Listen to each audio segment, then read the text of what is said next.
Cricket के मैदान पर कोई प्लेयर अपने पहले ही मैच की पहली ही बॉल पर छक्का जड़ दे और आखिर तक अपनी जानदार परफॉर्मेंस से जीत भी अपने नाम कर ले तो जाहिर है हर कोई इसे अपनी टीम में शामिल करना चाहेगा। अब शेयर मार्केट के मैदान में भी ऐसे ही कई नए प्लेयर्स की एंट्री होती रहती है, यानी आईपीओज।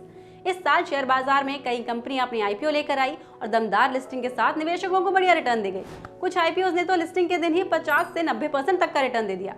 तो अब आप सोच रहे होंगे कि आप ऐसे बढ़िया आईपीओज कैसे चुन सकते हैं, कैसे समझे कि कोई आईपीओ सिलेक्शन के काबिल है या नहीं। तो चलिए इन टिप्स को ध्यान से सुनिए और समझिए। दुनिया के सबसे सक्सेसफुल इन्वेस्टर वॉरेन बफे कहते हैं कि कभी भी ऐसे बिजनेस में निवेश ना करें जिसे आप समझते ही ना हो। इसलिए कोई भी आईपीओ चुनने से पहले कंपनी के बिजनेस मॉडल को समझे। इससे ये पहचान की जा सकती है कि कंपनी लंबे समय तक बाजार में टिक सकती है या नहीं। जो कंपनी अपनी ग्रोथ के लिए चेंज और इनोवेशन पर फोकस करती है वो लॉन्ग टर्म में अच्छा परफॉर्मेंस दे सकती है। बिजनेस और ग्रोथ को समझने के बाद नजर डालें कंपनी के मुनाफे के ट्रैक रिकॉर्ड पर। अगर कंपनी भारी लॉस में है तो फ्यूचर में उसके प्रॉफिटेबल होने की संभावना कम हो जाती है।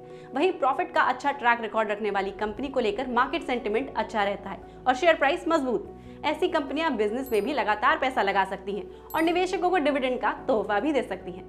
ये भी देखें कि जो कंपनी आईपीओ लेकर आ रही है उस पर कर्ज कितना है। अगर कर्ज बहुत ज्यादा है तो बिजनेस से होने वाली ज्यादातर कमाई उसी की भरपाई में चली जाएगी और फ्यूचर ग्रोथ कमजोर या बहुत स्लो हो सकती है। जिन कंपनियों पर कर्ज कम होता है या होता ही नहीं, वो अपने प्रॉफिट के हिस्से को एक्सपेंशन पर इन्वेस्ट कर सकती हैं। किसी आईपीओ पर भरोसा करने से पहले देख लें कि क्या आप उस कंपनी के प्रमोटर्स पर भरोसा कर सकते हैं। किसी कंपनी की मजबूती की नींव उसके मैनेजमेंट और प्रमोटर्स होते हैं। अच्छी मैनेजमेंट और प्रमोटर्स अपने कस्टमर्स, वेंडर्स और इन्वेस्टर्स को ध्यान में रखते हुए बिजनेस ग्रोथ पर फोकस करते हैं। किसी आईपीओ में शेयर की कीमत देखने की बजाय उसका वैल्यूएशन देखें। वैल्यूएशन यानी कंपनी की असल कीमत क्या है। हो सकता है कि कीमत में सस्ता लगने वाला शेयर किसी महंगे शेयर के मुकाबले ज्यादा वैल्यूएबल हो। इसका पता लगाने के लिए आप प्राइस टू अर्निंग रेशियो या पीई रेशियो कैलकुलेट कर सकते हैं, यानी कंपनी के शेयर प्राइस को उसके एक शेयर की अर्निंग से डिवाइड करें। ये रेशियो जितना ज्यादा होगा शेयर उतना महंगा है, यानी अपनी असल वैल्यूएशन के मुकाबले बाजार में शेयर की कीमत ज्यादा है। कोई आईपीओ चुनने के लिए कंपनी के पीई रेशियो को उसी इंडस्ट्री और उतने ही साइज की कंपनियों के साथ कंपेयर करें। फ्री कैश फ्लो भी एक ऐसा इंडिकेटर है जो आपको अच्छा आईपीओ चुनने में मदद कर सकता है। अगर company free cash flow generate कर रही है तो मतलब आगे चलकर ग्रोथ के अच्छे मौके हैं और ऐसी कंपनी अपने डेट को भी जल्दी चुका पाती है। अगर किसी मजबूत ग्रुप की नई कंपनी बाजार में लिस्ट हो रही है तो उस पर नजर बनाए रखें।